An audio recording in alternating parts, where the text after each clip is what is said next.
Kalonzo tunajua alihongwa na bilioni 3. Na Kalonzo naye ni mwingine, na nashukuru Leila kwa pande moja alimuita watermelon, and it is true. Akaudi akasema I'll be the most stupid person kupigia kura Leila Odinga. My friend, that means that you are the most stupid person. You said it. Leila, tunashukuru kweli, you are watermelon. Wakamba mtafuata nani?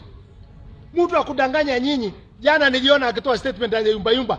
Hata Kiswahili hata Kikamba inashinda ya kuzungumza naye. Kwa sababu ni ukora mtupu. Wako naye. Yanafanya ati alipita kwa Uhuru, wako Azimio. Damu na nini? In fact they saw that amezeeka. Kama angefika kuzaa, angazaa Azimio.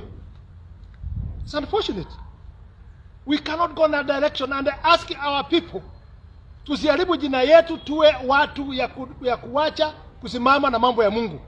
We are going to stand with the deputy president. Si kwa sababu yeye ni Mkalenjin.